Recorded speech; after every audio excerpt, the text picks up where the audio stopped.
2022. Bonjour à toutes et à tous, bienvenue dans Togo Monde Actu, ce programme de la télévision Espoir 47 que nous vous proposons chaque dimanche à partir de 13h aujourd'hui. Vous l'avez déjà vu, nous serons d'abord avec notre invité. Nous sommes avec une maman aujourd'hui, nous serons d'abord avec notre invité. Avant de passer aux autres rubriques, quand je parle de rubriques, nous parlerons de l'actualité, des faits marquants de l'actualité tout au long de cette semaine. Nous parlerons également du focus de la rédaction, le focus de la rédaction cette semaine qui nous sera présenté par Amen Kofi Kouma, et de la revue des titres. La revue des titres, vous le savez très bien, c'est une marque déposée de Régis Telpeti qui sera avec nous pour nous parler des différents titres parus dans les journaux courant cette semaine. Et pour la partie invitée, je vous l'ai dit, vous l'avez vu également, notre maman est avec nous. Elle s'appelle Bassiratou Idrissou Traoré.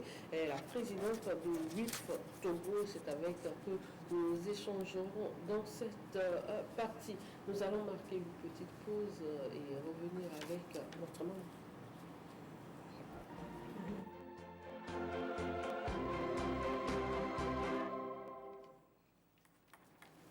L'invitée de ce 6 novembre 2022, Madame Bassiratou Idrissou Traoré, je le disais, elle est présidente de WILF Togo. Bonjour Madame. Madame, bonjour. Merci d'avoir fait le déplacement, même si nous avons dérangé un peu avec nos escaliers. C'est moi qui vous dis merci. Alors, Ligue internationale de femmes pour la paix, c'est quoi exactement? Merci Madame Anita. Madame Anita, merci de m'avoir invité sur ce plateau. La Ligue internationale des femmes pour la paix et la liberté est cette ONG de lutte contre les violences de tout genre, contre les armes de tout type, et surtout pour la promotion de la paix, la prévention des conflits, la culture de la paix et surtout la non-violence. Alors surtout la non-violence, est-ce que vous pouvez me parler des visions de WILF Togo? Parce que là, avec le document que j'ai avec moi, là, je suis vraiment intéressée. Hein? Nous avons comme vision le respect d'abord de la philosophie de WILF International dont nous émanons, et après un monde exempt de violence, de guerre, de désarmement, et ensuite la justice sociale. Nous luttons surtout pour la justice sociale par laquelle le leadership féminin est respecté. Alors là, je vois ici mission et domaine d'intervention, femmes, paix et sécurité, la promotion et la consolidation de la paix, la tolérance et la culture de la non-violence, la lutte sociale des femmes et l'équité genre, la justice sociale pour tous, pour le renforcement politique, économique et social. Je me dis que à votre niveau, vous surpassez ce qu'on voit quand on parle des femmes. Parce que souvent, quand on parle des femmes, violences faites aux femmes dans les foyers, violences faites coaching et autres. Mais là, vous, on dirait que vous êtes des hommes. Hein. Vous êtes composé de corps habillés. Tout ça, je ne sais pas. Non, ce ne sont pas des compliments, mais depuis la dernière fois que j'ai reçu des trucs, je me disais, est-ce que c'est une association de corps habillés? Toutes les catégories, si vous voulez bien. Toutes personnes et de citoyens. Donc, en parlant de la justice sociale, vous savez que notre monde aujourd'hui est enclin à beaucoup d'injustices. Et les guerres qui naissent d'abord dans l'esprit des gens et après envahissent nos environnements immédiats, et puis après nos localités naissent surtout de ces genres d'injustices qu'on n'arrive pas à cerner. Alors vous comprenez qu'il faut lutter contre l'injustice. C'est par cela que nous, on s'est engagés à lutter pour la justice sociale. Maintenant, quand on vous parle de la culture de la paix, vous savez que l'éducation aujourd'hui est le pilier de la survie de nos sociétés. Et non bien éduqués, déjà une germe de paix pour sa communauté, pour son pays et pour sa sous-région. Donc, quand on s'engage dans ces luttes-là, il faut aller d'abord par-delà tous ces conflits et voir comment on peut préserver les conflits. Comment naissent les conflits, comment est-ce qu'on peut les préserver, comment les gérer si on n'est pas arrivé à les préserver. Et au-delà. Alors, je reviens sur ma question, parce que ma question, je n'ai pas trouvé de réponse jusqu'alors. Parmi vos objectifs, vous avez mis encore lutte contre le terrorisme et l'extrémisme violent. Je vous informe que la télévision Espoir 47 a fait partie de ces médias-là. Ils se sont engagés dans la sensibilisation contre ce fléau. Alors, dites-nous la vérité. Puisque vous êtes la première responsable, c'est WILF Togo, c'est une organisation ou bien c'est une ONG constituée essentiellement de femmes de l'armée. Pas seulement de femmes de l'armée, madame. Ah, donc il y a des femmes il y a des gens parmi nous. Je vous ai déjà dit qu'il y a toutes les catégories de fonctions, d'activités parmi nous. Et sachez tout simplement que cette organisation, elle n'est pas locale. Elle est d'abord internationale et nous sommes une branche locale de cette organisation-là, qui est une organisation internationale qui lutte pour le désarmement, la paix et tout ce que vous savez. D'accord, c'est Donc vous vous êtes demandé comment ça se fait que les femmes s'engagent dans cette voie. C'est justement parce que nous travaillons sous la porte de cette organisation qui y est déjà, qui travaille même avec l'ONU et disons, intercontinental. Et sur le continent, parce que vous avez mis la section Togo. Voilà. Donc j'allais justement vous poser la question. Est-ce mondial? Est-ce sous-régional? Justement, c'est mondial. L'ONG, disons, l'organisation WILF internationale est mondiale. Sur tous les continents, vous trouverez WILF international. Et maintenant, à partir des continents, chaque WILF a une représentation continentale. Et nous, notre représentation continentale était au Cameroun, mais aujourd'hui a changé de main et se trouve en RDC. Donc nous sommes 19 pays africains qui œuvrons, qui travaillons sous la vision de WILF, sous les objectifs recommandés par WILF. Et quand on vous dit que WILF International travaille avec l'ONU, c'est pour cela que nous, on essaie d'implémenter les projets de WILF International à l'échelle continentale et à l'échelle sous-régionale. Alors, une question qui fait rire. Dites-moi, pourquoi vous n'avez pas choisi œuvre pour les femmes battantes, comme on le voit sur les réseaux sociaux, femmes indépendantes, femmes telles, mais vous avez choisi une cause noble. Toutes mes excuses, je ne dis pas que les autres causes ne sont pas nobles, mais là, souvent, ce sont les hommes qui s'engagent souvent dans ces domaines-là. Pourquoi avoir choisi ça? C'est pas choisi. Vous ne voulez pas faire partie de et les autres ou c'est quoi? Non, c'est pas parce qu'on ne peut pas faire partie. On est une entité de cette partie-là qui lutte déjà pour les choses que nous voyons. Humainement parlant, quand on lutte pour la paix, c'est pour le monde entier, parce que le monde a besoin de paix. Et sans cette paix, on ne peut pas parler de sécurité ni de développement. Vous venez de parler de l'extrémisme violent et du terrorisme. Dans le temps, quand vous vous mettez à parler du terrorisme, on va vous trouver comme un extraterrestre. Mais aujourd'hui, c'est tout près à nos portes. Et il y a 10 ans, si même au moment où on s'installait, c'est plus à l'intérieur. Nous y sommes comme ça, face au mal, et on doit combattre avec la dernière énergie. Ces fléaux-là.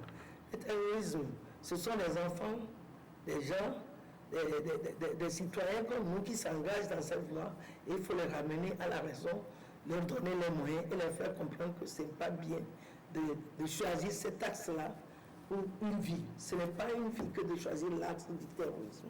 Quelque chose qui peut faire du mal à autrui, et autrement dans un environnement donné, vous écrasez tout, vous bousillez tout, ce n'est pas une bonne chose. Mais la cause, elle est comment? C'est une cause très dangereuse, une cause sans issue, puisque ceux et celles qui s'engagent dans cette voie du terrorisme, c'est des vies tranchées déjà enterrées. Puisque, par exemple, ceux qui saisissent des objets volants et explosifs, quand ils explosent, ils n'ont plus d'issue. ça ne continue, notre chemin ne continue plus. Donc il faut faire revenir les gens à la raison, leur faire comprendre qu'aujourd'hui, il faut lutter pour la paix, lutter pour la non-violence, lutter surtout pour que l'humanité soit tranquille, parce qu'il y a des mutations qui s'opèrent, des mutations qui font qu'on ne se retrouve même plus. On ne sait plus où donner la tête, on ne sait plus où poser les pieds. Le monde est ouvert et dangereusement confronté à plusieurs défis, dont le terrorisme, l'extrémisme qu'il faut combattre à tous les niveaux. Alors, pour faire partie de WILF Togo, il faut quoi? Il ne faut rien du tout pour faire partie de WILF Togo. Donc, il faut partir en même temps avec moi, comme ça vous y êtes. Et il faut remplir les conditions. On vous donne une fiche de WILF que vous allez remplir. Et nous allons voir que la cause que nous menons vous a intéressé. Et on va poser quelques questions sommaires. Et après le remplissage de cette fiche de renseignement, on voit si vous remplissez les conditions. Et puis, on vous enregistre automatiquement. Voilà. Si je ne remplis pas les conditions, ça veut dire que je... Non, on va vous aider à remplir les conditions. Et merci. Et vous allez intégrer Togo. Alors, en début de semaine, vous étiez en atelier de formation. Dites-nous, quel est le bien fondé de cette formation? Merci, Madame Anita. Et vous savez que nous sommes engagés dans la voie de la lutte contre tous les types d'armes. Et à WILF International, le désarmement est un pilier important des objectifs de WILF International. Et nous sommes tenus de nous engager pour y aller avec l'organisation mère qui date de plus de 107 ans. C'est une organisation, une vieille organisation, la toute première d'ailleurs, de femmes, et après les hommes ont intégré la lutte. Donc nous sommes à une phase où nous sommes en train d'aller vers la ratification. Je vais vous faire savoir que le Togo a ratifié, n'a pas encore ratifié, mais a signé le traité le traité sur l'interdiction des armes nucléaires et le 20 septembre 2017. Et depuis lors, l'organisation des Nations Unies attendait que le Togo ratifie. Mais comme ça tarde à venir, et nous avons été sollicités de voir dans quelle mesure on peut faire le plaidoyer, faire nos autorités, afin qu'ils s'engagent dans la voie de la ratification. Je vais vous dire que ratification, ça engage le pays à certaines exigences. Ce qui est contraignant dedans, c'est ça que peut-être le pays n'a pas encore trouvé et attend, mais est en voie. Puisque ce n'est pas une obligation et c'est pas la bonne volonté. Le Togo a exprimé sa bonne volonté en signant ce traité-là. Et je vais vous dire que depuis 2021, les pays ratificateurs ont atteint le seuil de 50. Et automatiquement, une fois que ce seuil-là est atteint, donc le traité a trouvé quand même sa disponibilité et son universalisation est demandée par les autres pays. Donc nous avons fait des démarches au niveau des autorités. Nous sommes allés vers les institutions de la République, nous sommes allés vers les ONG qui militent dans la paix, les ONG qui militent pour la non-violence. Et ensemble, on a formé une coalition. Et avec cette coalition, on fait le chemin ensemble. On va vers les institutions de la République et plus précisément le ministère des Affaires étrangères, le ministère des Armées. Et tous ceux-là savent que nous sommes dans cette démarche de plaidoyer. Maintenant, ce qui achoppe, le point d'achoppement, c'est que le travail a été fait à tous les niveaux ministériels et se situe au niveau du secrétariat général du gouvernement. Et ils sont en train de faire des études pour voir comment on peut arriver à cette ratification-là. Si on n'a pas ratifié, il n'y a rien qui oblige. C'est à partir de la ratification qu'on a des contraintes. Non, on a des contraintes. Voilà. Parce que nous voulons tous la paix. Bien sûr. Alors, dites-moi, Madame Idrissou, une petite question trop indiscrète. Vous êtes entre griffes, corps habillé? Non. Moi, je suis une personne ressource.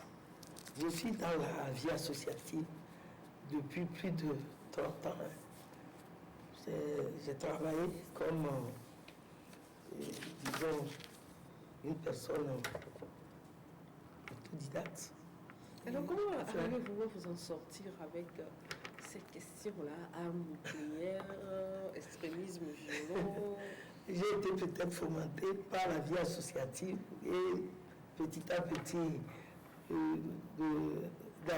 d'année en année, je me suis orienté vers cette lutte-là, ce combat-là pour lutter contre les armes. Je ne suis pas encore habillé, mais laissez-moi vous dire que dans nos démarches, quand on a approché Madame le ministre des Armées, elle a été très très fière de nous. Elle nous a accueillis à Place du Vert.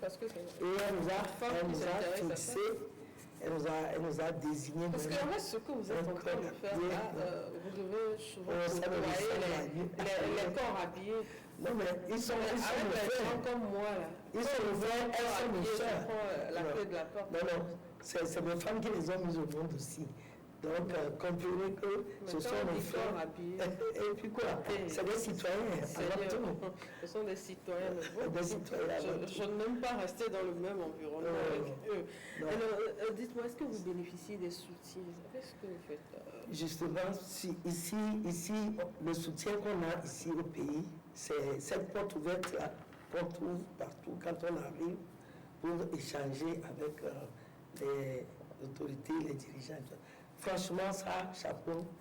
Et ils nous ont toujours ouvert les portes pour discuter, échanger, poser nos problèmes.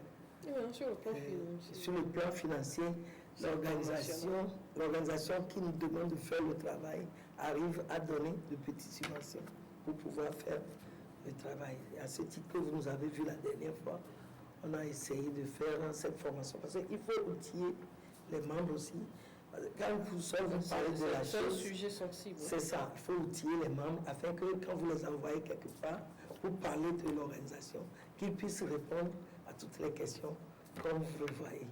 Alors, vous avez touché le mot tout à l'heure, la formation de la dernière. Pourquoi avoir choisi le 31 octobre? Je veux savoir. Merci beaucoup. J'ai choisi le 31 octobre parce que le 31 octobre était par le hasard du calendrier et le 22e anniversaire de la résolution 1325 du Conseil de sécurité des Nations Unies.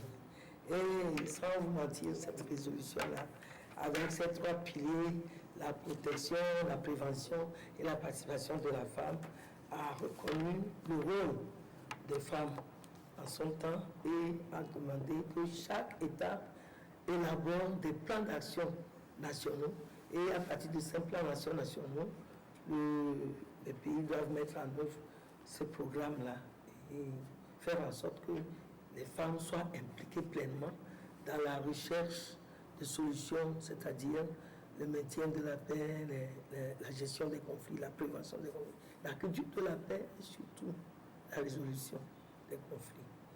Puisqu'on reconnaît à la femme cette capacité-là de pouvoir mettre ensemble les choses. Vous savez, je ne vais pas vous mentir, quand il y a conflit, il faut regarder au départ du conflit, vous verrez que ce sont les hommes qui créent les conflits. Mais quand ils finissent de les créer, ils savent par où passer pour partir. Et ce sont les femmes qui perdent leur tribu pour pouvoir se mettre à l'abri. Mais quand ils n'arrivent pas, elles paient le prix le plus fort avec les enfants. Donc, je crois que quand une femme se lance dans cette lutte, c'est une bonne chose. Et cette résolution qui a été signée en 2000, à 8 ans après, on a changé, on est allé à 1820, parce qu'on a vu que malgré cette résolution qui protégeait les femmes, qui demandait que les femmes participent et qui prévoyait comment protéger les femmes, il y a dans les zones de conflit des gens qui essaient d'exercer leur pression et font des femmes et des filles leurs armes sexuelles. Donc la 1325 a été appuyée par la 1820, la 1820. Donc c'est pour cela que nous avons effectivement choisi le 31 pour pouvoir marquer l'arrêt et voir où est-ce que nous en sommes arrivés. C'est cela qu'on a choisi le 31. Alors, merci à vous, Madame Bassiratou Idrissou. Votre mot de fin, nous arrivons malheureusement à la fin de notre entretien. Non, mais je ne peux que vous remercier. Merci. Je ne savais pas que vous étiez aussi près de Lomé. Et l'inquiétude, c'est qu'on ne pourrait pas vous suivre à Lomé. On nous a dit, l'information nous a fait savoir qu'on vous suit à partir de Thévier en allant. Bon, je ne connaissais pas trop la structure, la chaîne. Qui connaissait la télévision quand elle était à Thévier. Maintenant, nous sommes à Toblé. Et maintenant, avec notre application, n'importe où vous êtes, vous pouvez nous suivre. Avec votre téléphone, vous avez l'application Télévision Espoir que vous installez sur votre téléphone. Vous suivez à tout moment. Nous avons également nos plateformes sur Facebook, YouTube. Faites-vous connaître aussi parce que l'information est un peu... Oui, nous sommes en train de... Merci. Merci à vous d'être passé. C'est moi qui vous dis merci. C'est un plaisir. Beaucoup de courage, parce que les femmes qui parlent d'armes nucléaires et autres, là, c'est pas évident. Et on a des gens de corps habillés qui nous appuient avec des conseils ou des informations. C'est peut-être justement pour ça que moi je ne pourrais pas venir avec vous. Mais il faut venir avec voir les corps habillés. On est ensemble. Je vais prendre la fuite. Merci madame, excellent dimanche à vous, chers téléspectateurs, c'était là. L'invité du jour, tout de suite, la revue de titre de Régis Kalipeti, suivi du focus de la rédaction. Merci beaucoup. Quand de Tourens,